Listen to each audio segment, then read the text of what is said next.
नमस्कार, मैं हूं आपके साथ प्रियव्रत दीक्षित। स्वागत है आपका हमारे खास कार्यक्रम कानूनी चर्चा में। आज इस कानूनी चर्चा में हम जानेंगे एफआईआर के बारे में कि आखिर क्या होती है एफआईआर, क्या होती है एफआईआर करने की प्रक्रिया, क्या होती है कानूनी कार्रवाई की पहली सीढ़ी। आज के इस खास कार्यक्रम में बातचीत करने के हमारे साथ मौजूद है एडवोकेट राजीव शुक्ला। और आगे बढ़ते हैं और शुरू करते हैं। सबसे पहले हम चलेंगे तो जानेंगे कि आखिर एफआईआर होती क्या है, क्या होती है एफआईआर और क्या क्या प्रक्रिया होती है एफआईआर करने की। एफआईआर एक बहुत ही महत्वपूर्ण सूचनात्मक दस्तावेज होता है जिसके आधार पर पुलिस कानूनी कार्रवाई को आगे बढ़ाती है। एफआईआर संज्ञेय अपराध होने पर दर्ज की जाती है। संज्ञेय अपराध के बारे में प्रथम सूचना रिपोर्ट कोई भी व्यक्ति दर्ज करवा सकता है। इसके तहत पुलिस को यह अधिकार होता है कि वह आरोपी व्यक्ति को गिरफ्तार करे और जांच पड़ताल करे। एफआईआर का प्रावधान सीआरपीसी की धारा 154 में दिया हुआ है। राजीव जी, अगर पुलिस आनाकानी करती है एफआईआर दर्ज करने में, तो ऐसे में पीड़ित को क्या करना चाहिए, क्या कदम उठाने चाहिए पीड़ित को जिससे उसको कोई परेशानी ना हो।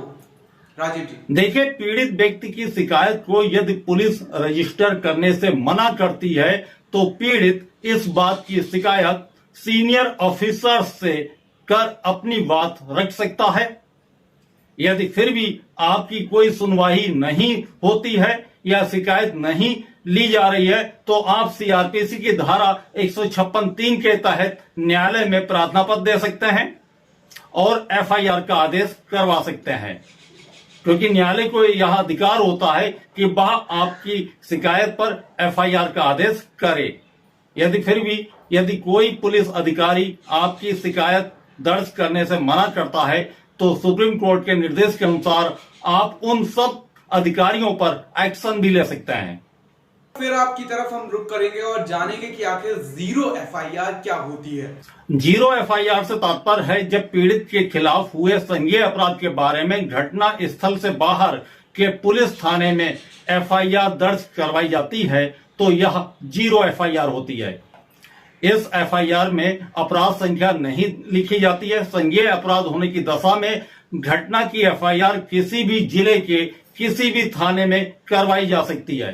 बाद में आपकी एफआईआर को संबंधित थाने में ट्रांसफर कर दिया जाता है। यह प्रावधान 2012 निर्भया कांड के बाद आया है। उससे पहले जीरो एफआईआर का प्रावधान अपने कानून में नहीं था, क्योंकि निर्भया केस के बाद देश भर में बड़े लेवल पर प्रोटेस्ट हुआ था।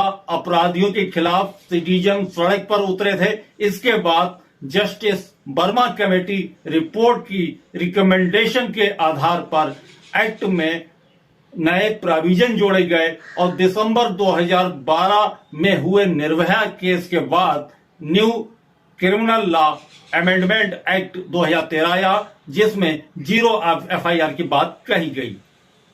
राजीव जी, अब हम आपसे जानना चाहते हैं कि आखिर एनसीआर क्या होती है। हमारे दर्शक जानना चाहते हैं कि एनसीआर जो होती है उसकी क्या प्रक्रिया होती है और आखिर क्या होती है एनसीआर।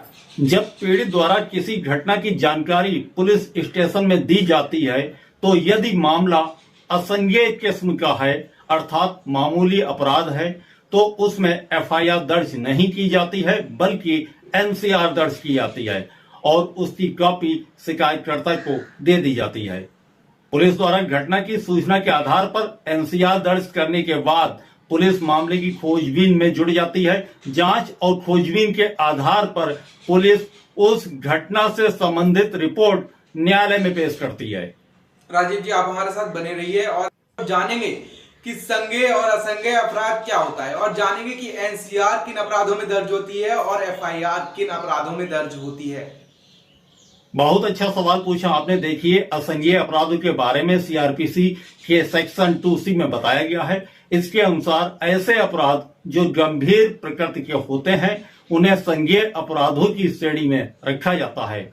ऐसे अपराधों की स्थिति में पुलिस आरोपी की गिरफ्तारी बिना वारंट के कर सकती है।